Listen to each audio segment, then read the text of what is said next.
Today on the show, we've got Justin Saladino from the Justin Saladino Band. He is a true bluesman at heart, and he can really rip on a guitar. Yeah, and if you have any questions you'd like us to ask guests in future episodes, please let us know by messaging us. We will always want to make the show more engaging for the listeners, and we appreciate you tuning in. Hope you enjoy.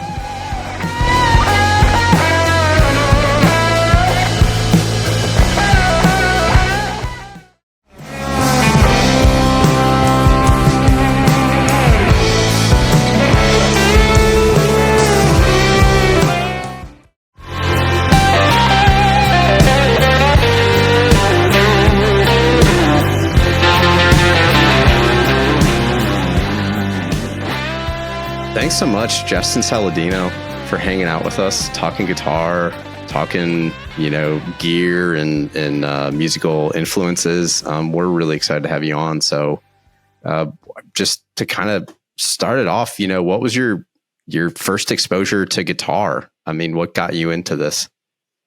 Yeah, man. Thanks for having me. First of all, appreciate it. Reaching out through Instagram, sliding the DMs, and I really appreciate it, guys. Yeah, it's cool.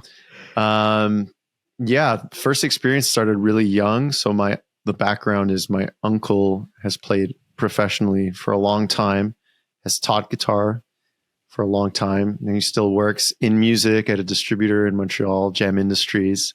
But my dad also played like just stoner in high school, playing guitar, playing Zeppelin and stuff, And so there were always guitars. Like we still have it at one of the houses. I think it's at my uncle's. It's like it was a 6-string, but it looks like a ukulele. So there's pictures of me at like 3 years old playing guitar. But I officially started taking lessons. I was like 6 years old. So I think I picked up my dad's guitar. It was like Christmas Eve or close to. And he didn't want to force me, but because I picked it up, he had to run out that day to get a little junior classical. So, as they say, the rest is history. Yeah. So first started lesson then. So your first guitar was a classical, like nylon string? Yeah, classic, nice. Like junior. Nice. And I guess pre that was like a junior, like yay big, Yeah. So what were you playing on it? Did you, cause I can relate to that. The first guitar I found was a nylon string, and, I found a note of, American Pie. So that's what I played on my nylon string guitar. Nice. What was yours? Like what did you first dive into? I mean, we dove into like, I'm super grateful to my uncle being a teacher and was like kind of organized. Like we started with like a kid's book and it was like reading music. I remember the first lesson was like G, G, G, G, G, G, etc. It was G, A, G, A, So was it standard notation or was it tablature? It was actually standard notation. So I got to learn the basics of reading music. I had to relearn all that when I started studying music. I was, like every guitar player meme, I embody it fully. Yeah. But yeah, like eventually it gave me the base. Like I knew how to read rhythms and understood like time signatures and stuff like that pretty early on. And so I'm super grateful. I always kind of shout out to that aspect of my learning. But then there were like, my dad had tricks and like easy songs like these. There's like an AC/DC song that goes like ba da bo ba ba, which you could just basically play the D, A, E string. Yeah. And so we would just mess around with like easy kind of little riffs and tricks like that, so that was probably one of my first songs. It's awesome. Nice that your dad's the bad influence there. Your uncle's trying to keep you on the path and your dad's like, nah, I got a bag of licks. Just yeah. It's try this out. Yeah, try this out. Got a devil and an angel on each shoulder. Exactly. It was great because there were all these like little, like my dad knew like this kind of classical piece, if you can call it that. I don't even know the name. I think it's called like Spanish guitar or something. Seems like everybody kind of knows it. Like it's something that I've played it to somebody else like as a joke, and they're like, I think I learned that too. And it's just one of those like I think I know what you're talking about. Strings with one with one high E string just moving and then ascending, descending. Chords, you know. Oh yeah. So like I see it as a teacher now, like my exposure was something to really be grateful for early on, because some kids like, or just people in general, want to learn music, but they just didn't have like that kind of exposure. And then like my cousins were even learning guitar at the same time. And I had a cousin who was a big metalhead. So even like in those first few years, I would say like Metallica and trying to like figure out how to play fast enough to play the intro riff to Holy Wars by Megadeth was like, it was in my peripheral at least, because like my older cousin was the coolest to me and he was playing, you know, oh, how do you play the intro to Hangar 18? Like it's manageable when you're young, just you know. So I kind of got like influences all across the board. It wasn't like blues right away or anything like that, you know. That's fantastic. How old were you when that all started kind of happening? So I was like, 6 years old. I started taking lessons. That's unbelievable. As early as you can start. And then I guess like I stuck to it. I was a pretty like good at banging my head against the wall and just powering through, probably better then than I am now. So by like 8 years old, you know, like could probably play some like AC/DC riffs and like Metallica and starting to get into soloing. Cause again, my uncle was really organized and I do the same books with my students. And it was like, the books took you to a point where you would learn to bend and do release bends and do hammer-ons and all that stuff. So once I got to about 9 years old, which sounds super unfair, like I realize that now that I've taught like over 100 students. By like 9 years old, I knew how to bend and release bend and do vibrato. So I could just go to the music store and buy like with my dad, like an AC/DC book and just start combing through it and learning that stuff. So yeah, around like 9-10 years old, I started discovering like, or more deeply discovering like Zeppelin, you know, maybe Hendrix, Clapton, Stevie Ray. And then we would always just every kind of couple weeks or months take a trip to the music store and buy a book. And I would have like the tablature with the rhythm, which is super hard to read. Like I wasn't reading that verbatim. So then, you know, I was listening to the music and I was using my ears. And I'm grateful for that. I'm grateful for buying the DVDs or VHSs maybe at the time, you know, and being like, oh snap, like Jimmy doesn't play the Red House solo at all like the original. What does he do? Try to figure this one out. And then using my ears started to come into play probably like 10, 11 years old. So yeah, still pretty early on. It's pretty amazing you were hooked. It's amazing you were hooked so early. Yeah. So early. That usually doesn't happen until mid-teens, early teens, something like that. And just to hear that, and it seems like your influence, your dad, your uncle, these people around you kind of drove that. What was that pivotal moment where you were like, oh yeah, I really want to pursue this to get better? Yeah, I think it started happening probably around the time I started figuring out how to improvise, because that is awesome. Feels awesome. I think it really feels like you're creating and you're in the moment. I mean, it probably was before that too. It was probably just being able to, like, in my mind, 100% a song, like play it beginning to end and feel like I played every note, which I didn't, but you know, looking back. But when I was, you know, learning those big tunes and playing them loud in the basement. And I also started playing in a band really young. Like I did a school recital or something, like at the private, like the music school I was learning at. And then this guy's dad was just like, you should play with my son. And so I started playing with some other kids and learning songs and doing like little shows. But that dad was like super eager. So he got Shom 97.7, which is like the big rock station. He got like the DJs to come to the house and check us out. They even had us on the radio. Like I remember that's like a big memory of like 10, 11 years old playing like Voodoo Child, just solo guitar through my like Boss multi-effects plugged in straight to their board on the air. That's awesome. You know, just like, just crazy. I have like a bit of a like crazy kid, like starting out and playing music young story for sure. that that I was probably more embarrassed about before, and now that time has passed, I look back on it a lot more fondly and just like that's awesome. That's incredible. I mean, it reminds me. I mean, like that's kind of like that Bonamassa thing. I mean, right. What was it? 13 years old and he's open for BB King or whatever. I mean, just insane. Yeah. But it's funny you were talking about that learning to improvise. I mean, that's really, I was listening to your live album one day. I was just doing yard work. And that's when I just, contacted you through Instagram. And I was like, this guy, I mean, he's just ripping these solos. And I mean, I would listen to the live song and I would go find it. I think it was on Honest Lies. A lot of them were on Honest Lies album, your most recent album. And I would listen to it and I'm like, oh, he's totally improvising. This is great. And I was like, just blown away. I was really digging it. So, I mean, Thank you, man. Yeah, it was fantastic. But see, you were mentioning your Boss amp, and what was your first, after the nylon, what was your first like real guitar, like nice guitar? Yeah, so it wasn't what I was about to mention. I went through a few. I think my first like nice guitar genuinely was like a $450 Godin.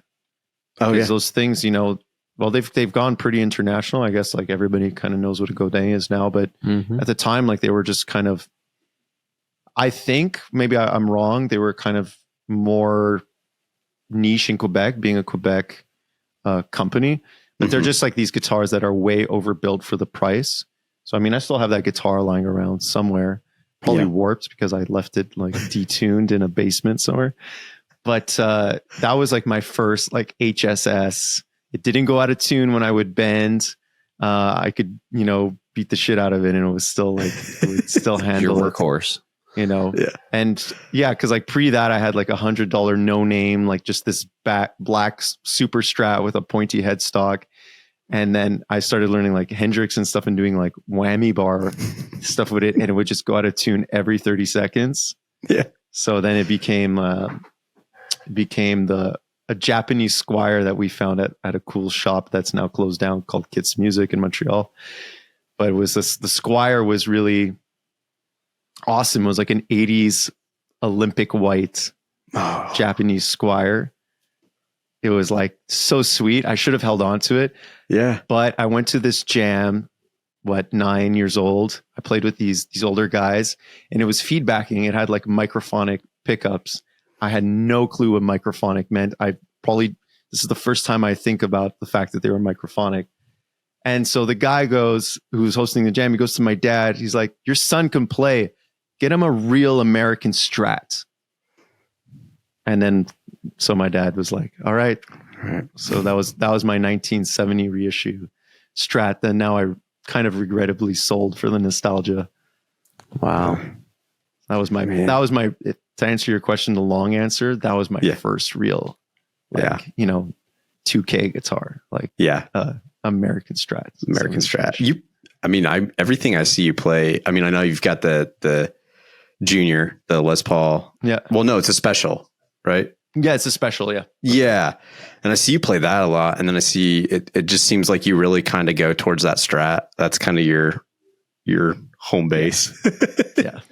Yeah. I think the Godin felt kind of Stratty, even though it was like a mahogany body. And I think, playing the Squire and then having the Fender after, I just feel so at home. And I guess my biggest influences, and even just like my right hand technique, which is not super polished, I tell all my students, is very like in the school of Jimmy, Stevie Ray, who is super polished, Mayer, Frusciante, like these kind of like jangly, always hitting more than one string kind of techniques. And the Strat just does that so well. I've had SGs and it's like, it's hard to kind of like just whack on an SG. Like it makes me want to play more precise, which is not always how I play. Yeah. So when you dive into a Strat, you just feel like you can kind of just, fight it a little bit and you have the freedom to do that a little bit. Is that what I'm hearing? It's kind of like that whip with the wrist. That is like not everybody plays like that. Like some people play more kind of static and like you think of like a Bonamassa, like you just mentioned. Like he's kind of like got a shredder right hand, you know, and of course he can articulate like a bluesman and all that stuff. But for me, like I don't have that shredder quality, and people will say like, "Oh, shut up," you know, like whatever. But it's just that like raking kind of Stevie Ray kind of rhythm, Stevie Ray. Yeah, I just feel so good doing that. Like it just feels good, you know. Yeah. It's what I like to do. So, and sometimes we have to listen to that and stop buying a million guitars. Yeah, it took me a long time to enjoy my Strat. I've had a kind of a homemade Strat for a while, and I actually hated playing it. I was like, I'm going to stick with my hollow body or my semi hollow body. Like an ES335. It's actually a Hofner. It's this blue one. Oh, nice. Right there. Oh, I can see the headstock. And it's called a Hofner, very thin. But the Strat, I just felt like I had to fight it to get what I wanted out of it. I wasn't enjoying what I was hearing. And then finally one day it like hit me. And I was like, oh, that's what I'm looking for. I don't know if I was progressing as a player or my technique was progressing, but then I fell in love with it, and I finally started experiencing what you're talking about, and just this past spring I just got an American Pro 2. Love this guitar. It does everything that I want it to do. It's maybe my number one, maybe my number two. It just depends. But It's yeah, converted. the Strat. Yeah, it's amazing. Yeah, It's converted. That's good. Yeah. So, yeah, go ahead. My guitar player of a couple of years now, Antoine Lazelle, he's got like 3 tellies now, and he's had this super nice Strat. Every time I go to his place, I play a Strat. I'm like, dude, this is awesome. It's a custom shop in like Fiesta or Red or something. Like this is such a great Strat. And he's like, yeah, I just can't connect with it. You can't connect with it, huh? You know, and he loves his SG. He loves his telly. I can kind of like, I like tellies. I can mess around with them, but it is a different thing. Like if somebody hands me a telly and puts me through like a bright Fender amp, it's just like such a different touch. I will play differently to suit it. And that's cool. And like whenever I've done that at a jam situation, people will be like, oh, you really like, you know how to play a telly. And I'm like, yeah, I guess that's cool. But I don't necessarily want to always play a guitar and be like playing to that guitar. I want to like just play like me, you know? And the Strat feels like that, even though I guess technically I'm playing to the Strat. So would you say that if you play maybe a telly, it kind of shakes your confidence or just like it affects you differently then? Like Definitely. I mean, I had one for a long time, but it wasn't super bright. Like it was kind of not the best telly. I kind of found out with the best pickup. So I got rid of it because when you start recording, you start to hear all those details a lot more. Yeah. For live and bars at whatever, going to school, it was fine. But a telly, usually like a good one, is going to be so glassy or whatever the tone you want to, so articulate in such a specific way. It does kind of ask to be played a certain way. You know, again, like I don't, you can, but I don't want to play like a cold shot kind of feel on a telly versus a Strat. It's just really not the same thing. Like I instantly start hybrid picking when I pick up a telly immediately. I start just like playing into the telly thing. Like the double stop, sliding sixth. Yeah. Yeah. I just grabbed it's Billy Gibbons Pearly Gates humbucker to put in a telly neck position, and I haven't like wired it up or anything yet, but I'm very excited about that because I do love tellies, but kind of like you said, there's something about it where it pigeonholes you and it forces you to play a certain way. And it's like, but I want to play this telly like Keith Richards plays this telly, not like Nashville plays this telly.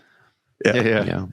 But it's tricky because like everybody, I'm just thinking about for Strats, like if you know like a Nerfelder, who's like more of a jazz New Yorker, New York cat. Okay.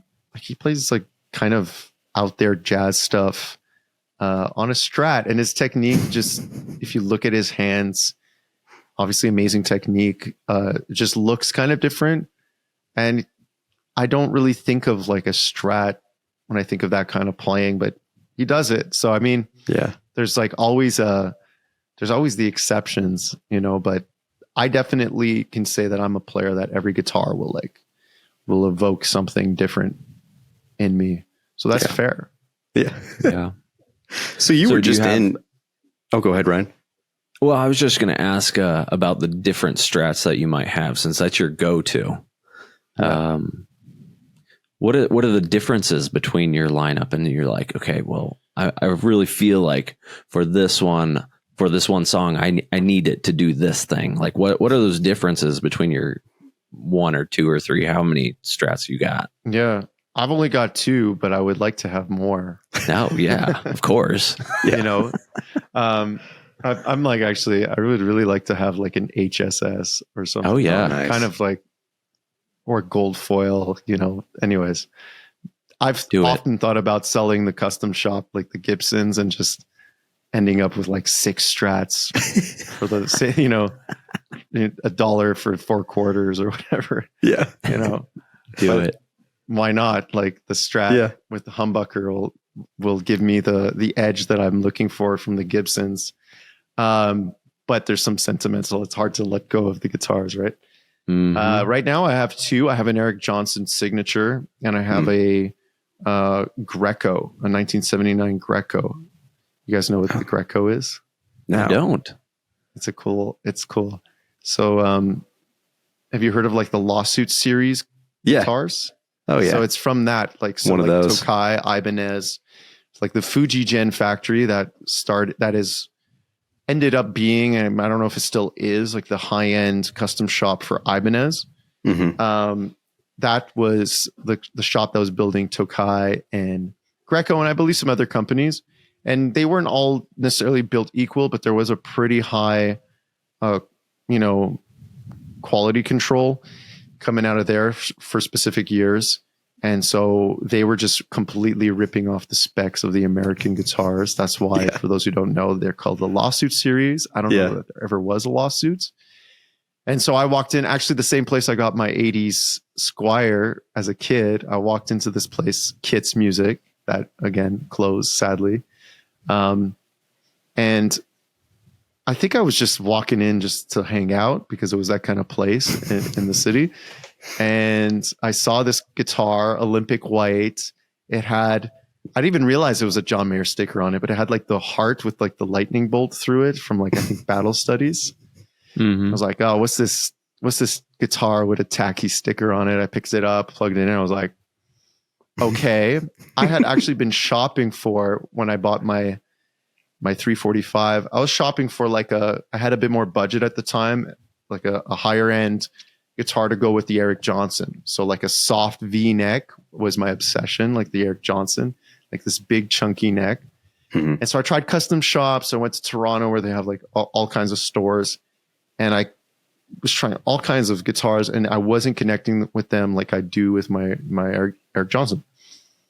And then this guitar that was marked for like $800 with what I thought tacky sticker on it ended up in my mind like beating them all out. So I left with it that day, and I didn't have to spend $3,000 on a custom shop. You know, and I need to change the frets on that guitar. But it had Curtis Novaks in it, which are some really cool pickups. Yeah, which on their own are like $250. And it's just like, instead of being an alder body like the Eric Johnson, it's ash, whether you believe that makes a difference or not.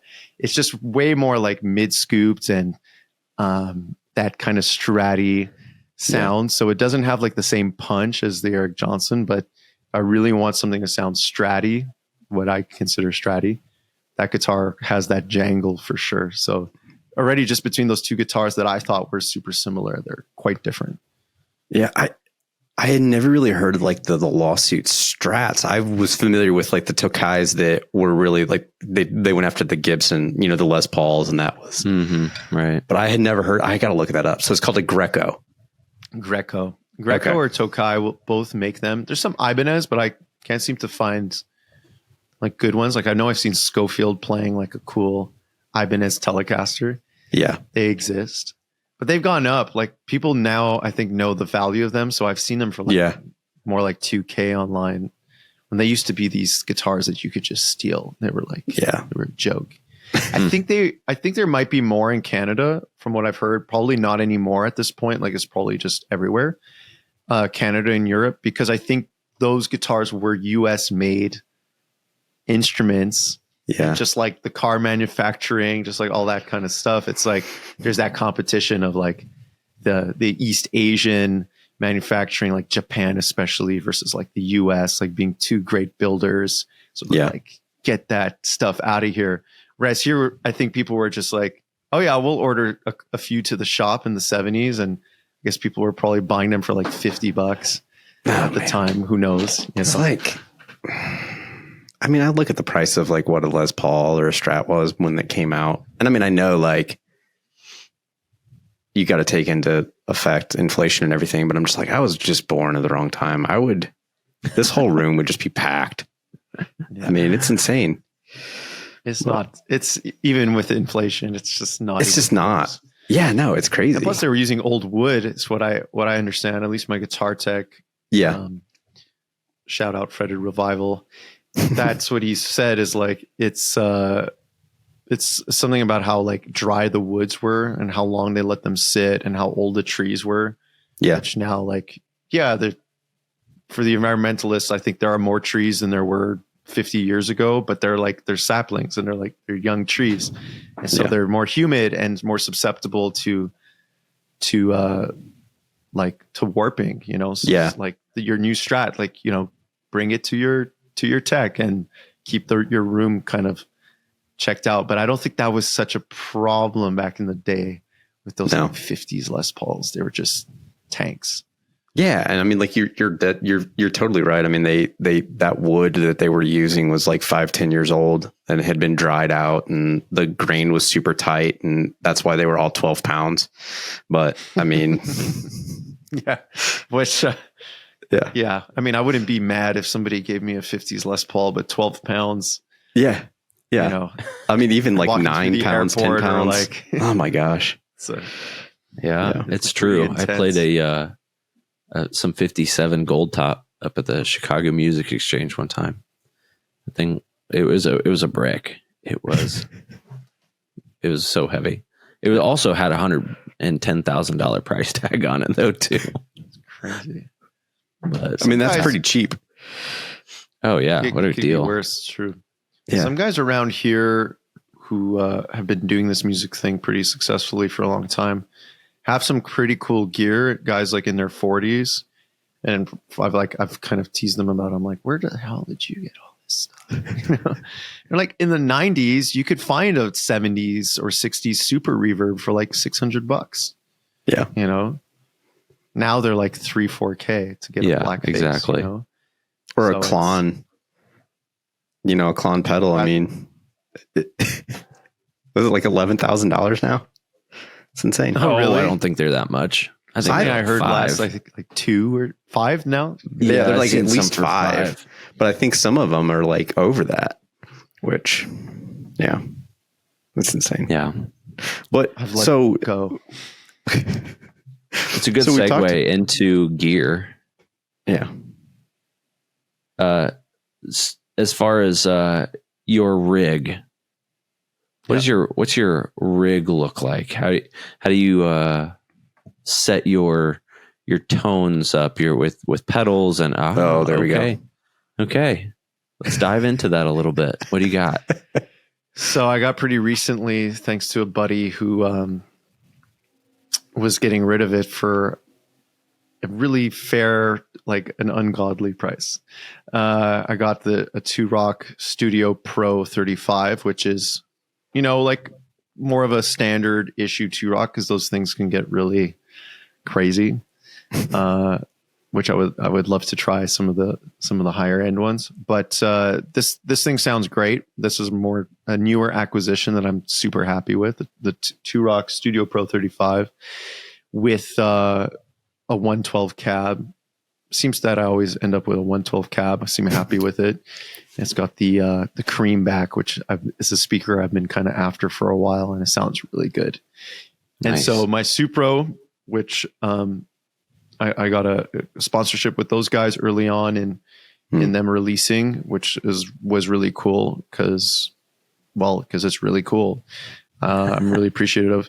So I have the Black Magic, which is like a 25 watt, which also plenty loud, and I use my pedals for most things, and the Statesman, which I think is discontinued, hooked up to some 112s, and yeah, other than that, I've got like a Princeton Reverb 2, so that those are my amps. The Reverb 2 is kind of another one of those like 80s, people don't really know about it.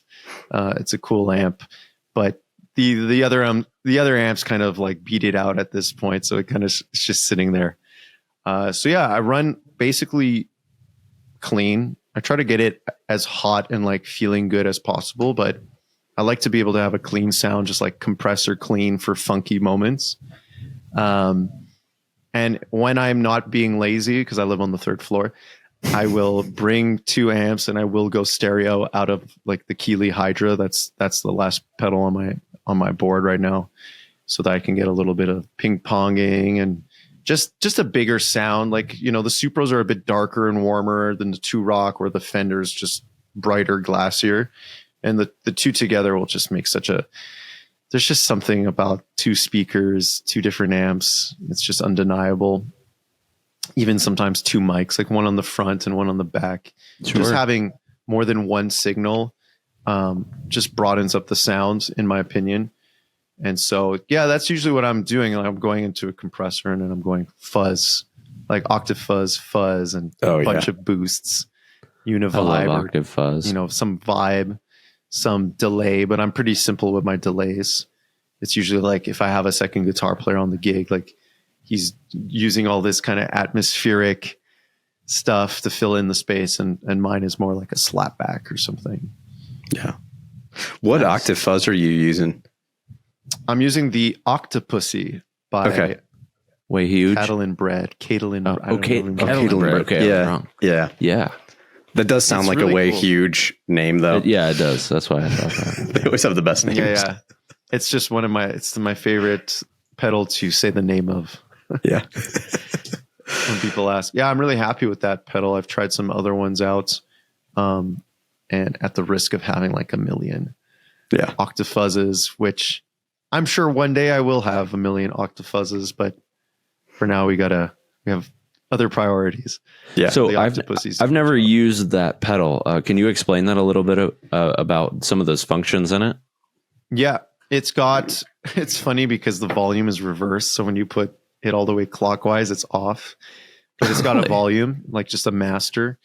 And it's got like, I guess what most pedals would call like a bias knob, which escapes me sometimes what exactly that means, but it can get really spitty and really, like, I would just say gainy. Like there's a lot more of this kind of harmonic texture when you turn, I think it's the top right knob all the way up. And when you turn it down, it will sound just kind of like glitchy and more like, when you roll the volume down on your guitar and you're playing an octave fuzz, it gets a little bit dry and sustains less and kind of glitchy. Not totally the right word, 'cause it's not like a bit crusher, but that kind of feel. And then there's just like a full on like gain throttle, so that it, you can really kind of crank up let's call it overdrive on the pedal. So it's the perfect parameters for me. I keep everything like pretty much 12 o'clock on that pedal, depending on how hot it's responding in the room to the amps and to the other pedals. And I'm pretty satisfied with that pedal. I've used it on a lot on Honest Lies. That album has a lot of octave fuzz, actually. I think there's about 3 solos with it. but it's actually not all that pedal on the record, because I did that record with Ariel Posen. Oh yeah, Produced No it. way. that's insane. Yeah, so it's pretty cool. He actually moved to Montreal, and I caught wind of that. He was hanging out with a studio friend. Speaking of gold tops, he's hanging out with a friend who has a nice studio guitar player, and I was like, "Oh shit, he's infiltrating the Montreal scene. This guy." Yeah. So I hit him up. I actually, funny story, as he said at a show that I opened for him, I hit him up for a guitar lesson. I was like, I don't know who I want to produce the record. I don't know if I'm ready to go in the studio do the record. But I'm like going on a walk, and I like, open the stories. He's like, doing guitar lessons. She's like, hey, I'll take one. And just to use it as like an in to be like, I have a record that I want to record. I kind of have this notion that you would be perfect for it. That's awesome. And he was. I love that. So, I mean, speaking of Ariel Posen, I mean, phenomenal slide player. And I was going to say, I mean, how many songs are you? I'm trying to think if it was Honest Lies. I think it was Honest Lies. There's quite a few songs on there that you're playing slide on, especially in the solo. Yeah. So was that, I mean, was that just something you kind of picked up when you were younger, or is that just something that kind of came along with time? I've never played slide. Just in the last year is something I just started. So I just am always intrigued by that. I started pretty young in the story. For me, I think, like you were talking about in your teens, that's when a lot of people catch on. I think I started getting a bit bored in my teens in a weird way. Like I was playing on stage and band breaking up. I needed a bit of a new thing to try out. So I reached out to a teacher to learn jazz, which went horribly that time around. And so the next lesson was like, can we just try to do slide instead? And so it started with like In My Time of Dying and Jimmy Page. Jimmy Page was like kind of my vehicle into doing a million different things. Yeah. So I started picking up the slide, and then shout out to Paul Delorier, who's a Montreal guitar player living down in Florida. Guitar player, singer, songwriter. And he gave me some lessons on like playing in open tuning and really, some Robert Johnson stuff. The Delta stuff is where I kind of started my slide journey, which I always recommend like to students and stuff, like get in open tuning and just get good at playing like 3rd fret, 5th fret, 7th fret, and then some cool licks on the 12th fret. It's a lot more manageable, I feel like, than jumping straight into trying to play in standard and figuring all that stuff out. But that's also doable too. So I started there, and actually what happened is I wrote my first record. So there's some slide on the first record. There's some slide on the first EP. It just wasn't maybe as much of a focal point, but I was always playing on my 3rd finger, glass slide, Derek Trucks. Like that was the goal. It was nowhere near, but that was the goal. And what happened is after recording that first record and starting to play trio or even quartet, it's like all these ideas I had in the studio, it was too hard to execute the riffs with a loose slide on the 3rd finger. And that was about the time I discovered Joey Landreth and Ariel Posen. Yeah. So that was around, I was probably like 20 or something, 20 something, early 20s, studying jazz. And I went through the painstaking process of switching my slide from my 3rd finger to my pinky so that I could in trio play these intricate riffs and then have the slide for the bridge or whatever. And then, on the last record, like you mentioned, there was more slide. On the live album, we did a cover of You Don't Know How It Feels, which was like kind of a slide feature. And it was kind of at first, like now he's a buddy, but like at first a little intimidating to play slide in front of Ariel in the studio. Like I remember him having his back turned to me and I was playing like behind him, and the engineer, who was like a guitar player buddy, like I said, he's just looking at me and he's like, you're doing great, man. Like it's just me encouraging. Keep it up. And I go to him and I go, I'm pointing at Ariel and I'm like, I have to play slide in front of him right now. Really? And he just laughs and he's just like, yeah. Well, I mean, it was a couple months ago when I first contacted you and I sent Ryan the video of you playing Keeping the Blues Alive, the cruise with Bonamassa. And I mean, you're just killing like every day. I have the blues, and I'm like, yeah, Joe Bonamassa is just comping for you. And I'm like, I can't like just ripping a solo with Bonamassa and Keb Mo and Vivino just behind you, just comping. I'm like, yeah, okay. Yeah. But you killed it. Absolutely killed it. I mean, and I wish I could say that thank you, man. Yeah. Thank you. I wish I could say that was like my normal life, you know, but that was a moment for me. I have to admit as much. And it was like 3.5 minutes. Like there was a big jam. So everything was like super tight. And I think I looked backwards once, which is not what I do. Like I tend to really look at the musicians on stage and engage in that way. But I think I went up, I got my sounds ready. Joe like came up to me and was like, "You good? Like whatever." And I was like, "Yeah." And then went to the mic, delivered. And I think it was just like a big blur. You woke up. I told myself, rather than like, sorry. Oh no, I was saying you woke up like an hour later. But the adrenaline was crazy for that moment because I've done so many of these jams. Like we have a really great scene in Quebec and Ontario, which are like just two neighboring provinces full of musicians, full of blues festivals too. So I really grew up in that scene, like getting thrown on stage with guys like Steve Hill, guys like Paul Delorier, Jack DeKaiser, Stu Strongman, like monster guitar players who have been doing it for like 40 years. And so I'm used to that kind of environment, which can be jarring. And it's not just to toot my own horn. It is something that you do have to get used to for sure. So I just kind of like told myself, like, I know it's Joe B, it's Keb Mo, these guys, but like the guys that I've been playing with since I was like 12 years old are just as good of players. It's not about impressing them. It's about the audience. And there's something about just thinking about it being for the audience that really actually let me loose. And I just delivered forward rather than backwards to like try to impress the guys. Cause I think if I would have done that, I would have gotten more in my head. And so just, I projected to the audience and, the guys seemed to dig it. Like I got a good reaction from the boys on stage. And, then that was obviously like what I really did want in my heart is for Joe to be like, yeah, man. What an experience. That's incredible. Yeah. It was really cool.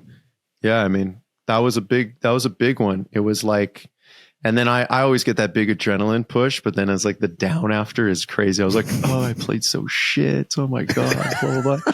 And my band was just there like, what are you talking about? We have the videos. You'll watch it later. Like, shut up, Justin. Shut up. Yeah, basically. What an experience, man. That's amazing. Yeah. How did you get hooked up with the Blues Cruise and line that up? I think my agent has been sending like CDs and stuff since the beginning, since as long as I guess he's had contacts. But honestly, they reached out, which is one of the biggest pats on the back. Yeah. There were a few Canadian artists that went on, and I think we were like the first Montreal group to do it, if I'm not mistaken, or at least that my agent knows of. So they're pretty active, I think. And Joe, I don't know to what degree, but like Joe's pretty active at discovering unknown talent, which is freaking awesome. It's that's so awesome, you know? Yeah. So that was a huge confidence booster in a time when, I don't know what it was like for you in your states, respective states, but like Montreal and Quebec in general was one of like the most strict during the pandemic. So by that point, it was 2022 February. We're about to go on this cruise and they just called for another lockdown with a curfew. Oh my gosh. So you can imagine being in the music industry, how discouraging it was being in an area like that. Like I wasn't in Austin or something, you know? And so getting the invite when there wasn't that much happening around me, and then flying down and getting on that boat, nobody's wearing masks. And we were just like playing live music. There are like 20 shows a day, and it's just a good time. Like it was the biggest morale booster. Yeah. And yeah, a couple, like 3-4 months later that summer, we ended up in the studio with Ariel, working on Honest Lies. So it was like, I'm very grateful for that experience. That's amazing. Yeah. That's incredible. Yeah. Well, hey, we just, we're so grateful for you coming on and hanging out with us and talking guitar. I mean, that's what we love to do. We can tell that you love to do it too, but if you want to let everyone know what you got going on right now, what your newest release, when that's coming out. And I know that you were just recently in like New York on tour. I don't know what else you've got lined up, but we'll be sure to post your website so people can find where you're going to be when you're going to be there. I do appreciate it. You can discover my music, justinsaladinoband.com. And on all the socials, I'm most active on Insta, Facebook, TikTok, and YouTube. Appreciate the new eyes and the new followers. Going to be releasing some videos actually from the album launch with Ariel. I've been sleeping on them, and I'm kind of happy to release them now because I'm in a bit of more of like a downtime phase. Gonna have to put together a new visa to come down to your country. Yeah. Because I just did one for this past year. And I've got a bunch of songs that are sitting in a Dropbox, kind of more of a blues album actually, and more of like an Americana thing. Haven't decided if I want to mix them two together like I usually do, or kind of go like, here's a blues record and here's like an acoustic thing. But right now is like a bit of a building moment for me. So I'm really eager for people to follow and see what's on the horizons coming next, because Honest Lies has obviously been out for a little while, and we've been playing those songs, and there's a lot of videos out for that for people to enjoy. But yeah, I'm starting to get excited for the next thing. It's awesome. That's awesome. Well, hopefully you are able to make it down here to the States. If you come to Chicagoland area, I would love to, connect with you. Yeah. I'm supposed to. I just want to see you get some notoriety here in the States, and just like it's exciting. Yeah, thank you. Yeah. How close are you to like Grand Rapids? It's only 2.5 hours actually. Okay. There's actually a guy by the name of Mike Saladino there, who has a big restaurant with a stage and wants me to come out there. There's actually no relation, but we've chatted for a couple of years. Awesome. And he likes blues music and all that stuff. So my plan is to come down there. I almost came down there in October because we were in Windsor. We went like all the way to Detroit, basically. So I was like almost going to book something in Grand Rapids to make the trek out. But I'll let you know. Yeah. Yeah. Another nice draw is we're 45 minutes away from Sweetwater. So Sweetwater, if you're listening, we'll bring some musicians. We'll take store credit. No, that's for great. Sponsorship. I love it. Yeah. Exactly. Shameless plugs. Yeah. Shameless plug. Yeah. And again, if you're ever if you're ever near like North Carolina, South Carolina, please. I mean, I'll come to any show. So we're really looking forward to seeing what you're doing this next year in the States. Again, thanks so much. We'll post all this information so people can find your music. And thanks again for hanging out with us. Yeah. Thank you guys so much.